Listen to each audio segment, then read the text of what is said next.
Hey, FanboyNation. This is your pal Daffy Duck, and you're watching. We're watching Fanboy. Fanboy, fanboy, etc. Fanboy Nation.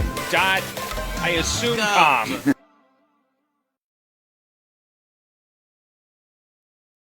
Gentlemen, how are you today? What's up, RC? How you doing? Listen, I'm excited to talk to you about The Big Cigar premiering this May on Apple TV Plus, running through June. We'll get the exact date. It's Friday, May 17th is the premiere date, based on a true story. How difficult is it for you gentlemen especially, to play people that really existed and really went all out for a situation like this? I love it. I love playing characters that are real people in history that did affect change on some level. I think this was a story that I honestly had no idea. I didn't know a lot about the Black Panthers, honestly. I didn't know a lot about Huey P. Newton. And the fact that they created this movie to get Huey P. Newton out of America, they created a fake movie to get out of the country, was just fascinating to me. And it was just such a pleasure to be involved in. And Alessandro, the guy that you play, Bert, I mean, this isn't the first go-around for him. Argo was the second instance with getting Americans out of Iran. Yeah, well, Bert didn't have anything to do with the Argo story, but it is amazing the parallels of the two. And in fact, the guy who wrote the article that Argo was based on, his name is Josh Bierman, and he also wrote the article that this series was based on, which is kind of an amazing coincidence. Or maybe it wasn't a coincidence. Maybe he's just looking for stories throughout history where fake movies were made to affect that's his lane. Great political he's only done change. 2 things in his life, and that's it. No, Josh Bierman is a stud. That's where I made the mistake. It was Josh that was the connection. Yes, Josh the connection. Totally. That's right. You know, this is such a fascinating story. And obviously, you know, we've had spoof bios before where, you know, whether it was the Beanie Baby spoof movie or, you know, other ones around there. How are you guys able to find the balance of the reality of it while keeping it interesting? Because there's always poetic licensing and translating a real life story to a fictionalized version or a dramatized version.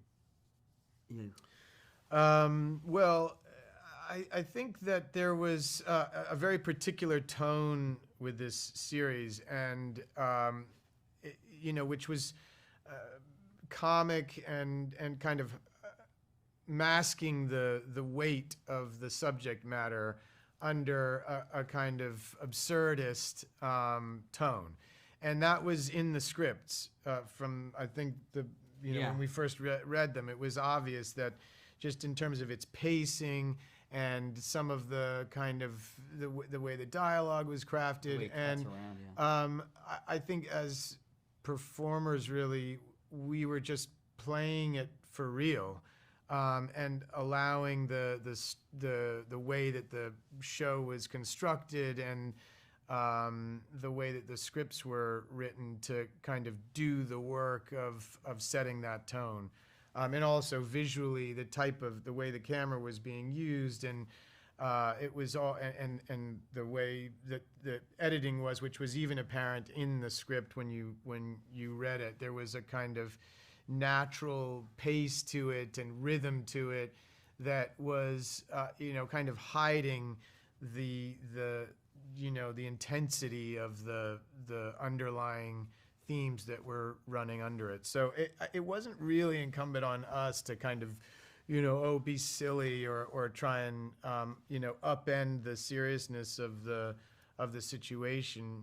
We just played the characters. Honest and real. I just also like when we were, having done a lot of things about real people in my career, it's always interesting, how are we going to, what moment in that person's life do we want to jump in? And in Huey's life, there's a lot of moments where there's a lot at stake. This man lived a wild, intense life. He's, found himself in incredible situations and helping people, and then also being thrown in jail. But the moment you meet him in this moment, the world is against him. Really, truly, it's like not only the police after him, the FBI's after him, the mob is after him. There's infighting within the Black Panthers. So this is the moment where he's truly in a corner, and that's when we jump in to telling a story where, like, the conflict is at its height, and I thought that was a great way to get in, and the way they handled it tonally is sort of an exciting way to watch it for an audience member.